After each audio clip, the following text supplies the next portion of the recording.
Welcome back. This video is going to be a follow-up to the series I did with sectioning a rocker panel. And on this rocker panel I've done 4 sections. I did a butt weld with a backer, I did an overlap, I did a butt weld with no backer, and I also did a sectioning using panel bond adhesive. So let's take a look at the back side of this. I took the inner rocker out of it. Let's see what all these sections look like. Okay, this first section I did was a butt weld with a backer. Here's the backer in there. It's about 1.5 inches wide. Besides the seam that welds this together, it's also plug welded on the backer. The next section was just doing an overlap, and that was using the existing material of the rocker panel. It was cut a little bit long. I bent an offset in it, overlapped, and then did a stitch weld. And the third sectioning was just done with a butt weld, and that actually come out really nice. And the last one was the panel bonding adhesive, and it's got a backer in there. So let's talk about the pros and cons of all these. And then when I'm done, I think what I'm going to do is destroy this thing, see which one will hold up the best. For years, the most common type of sectioning was a butt weld with the backer. And years ago, ICAR recommended that for frame rails, rocker panels, A pillars, B pillars, probably one of the more common sectioning procedures to do. But what they found out with this, it can actually be a little bit too strong. So if you were doing a frame rail, they didn't want that frame rail to be stronger than the factory had designed it to be. A frame rail is supposed to crush a certain way. The airbags are timed to deploy on an impact, and it all depends on the speed that these frame rails get crushed. By putting a section like that in there, if you make it too stiff, that rail is going to crush different than the factory intended it to. So for that reason, they don't recommend it anymore. And most frame rails, you can't section them anyway. But if you can, you still need to follow the manufacturer's recommendations. The other section is just using the same material and doing an offset, overlapping it and welding it. A little bit more difficult to set up. I never seen ICAR or a manufacturer recommend it that way.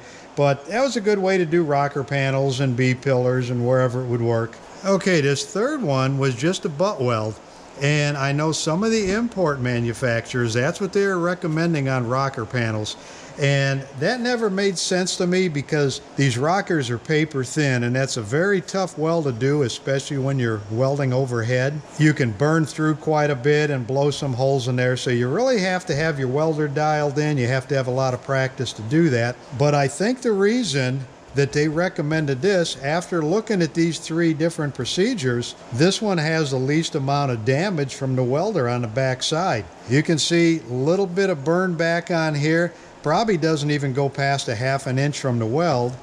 But now, on the other hand, we go back to this butt weld with a backer. We got 1.5 inch backer. The heat effect zone comes out past this from the plug welds. So you're looking at probably a little over 2 inches of heat effect zone in there that can cause corrosion. That seems to be, in my mind, that's a lot stronger. But like I said, you don't want to overbuild these things. You don't want them stronger than the factory intended. I believe that that's what the manufacturer is looking for, something that duplicates the strength of the factory rocker. You're doing minimum burn damage with the welder, and it's important also, you have to be able to get back inside of here, spray either an etch prime or an epoxy, and then your wax undercoating.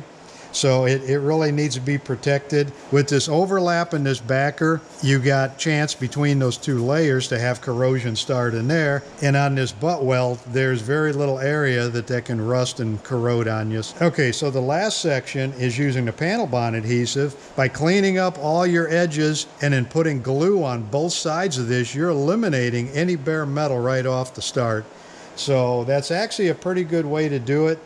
I don't know if manufacturers recommend this way, but rocker panels, most of the rocker panels now are basically cosmetic. They're so thin, and some of these cars will have 2 and 3 layers of inner rockers in there, which is where all the strength comes from.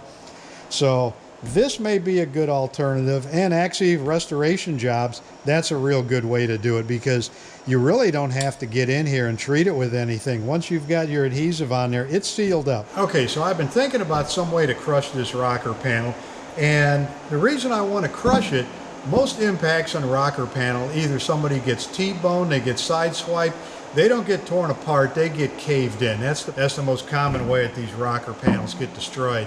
So I thought it'd be pretty cool if I could drop like a 10-ton weight on this thing and crush it. but unfortunately my 10-ton weight is sent out for repair, so I won't have that back for quite a while. But I've got something else in mind, may do just as good.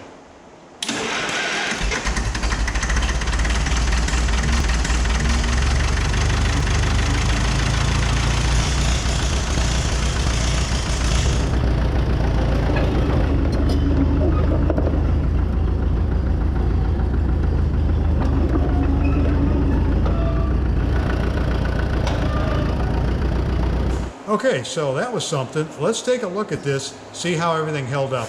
Okay, right off the bat, when I picked this thing up, this fell apart.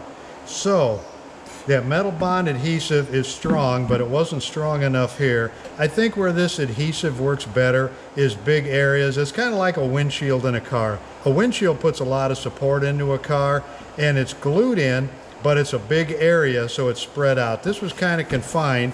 Now, not making excuses, I still like the adhesive, but this did not perform well at all. Okay, now I'm looking at this, and the cleats on that dozer, one of them hit here, one hit here, didn't take a direct impact right on that section, and it's still come apart. The butt weld is right here, within about an inch, inch and a half of it, held up good. The next cleat is almost right on top of this overlap weld. The only thing that separated was this little edge right here. And that could be the welder's fault. Maybe I didn't get it real good right there. And the last one is the butt weld with the backer. The cleat hit just ahead of it, but they all three got about the same degree of flatness to them. Let's look at the back side. Really no damage on any of them, and I'm actually surprised how this butt weld held together. That took more of an impact from the cleat than the other two, and that was the one that I thought would fail the easiest. I knew the butt weld with the backer would be strong, so I don't see where one type of sectioning procedure outperforms another type. So they all three seem to perform good. Looking at the top side, they all held up good. If you're a good enough welder, can weld overhead on thin stuff. And actually this is a little bit thicker. This is a rocker panel replacement for I think a 68 to 72 Chevy pickup. This is gonna be heavier than you'll find on something like a Kia or a Honda. They all perform better than I expected. Okay, what does all this mean to the average body man? Well, you gotta be a good welder. If your welds are good, your work is gonna hold up, is gonna perform like it should. I'm a little surprised with the results. I didn't realize that they'd all perform equal. So I think that'll wrap up this series on rocker panel sectioning. So if you like this video, give me a comment down below, give me a thumbs up, and remember, if you haven't already done it, hit that subscribe button. Thanks for watching.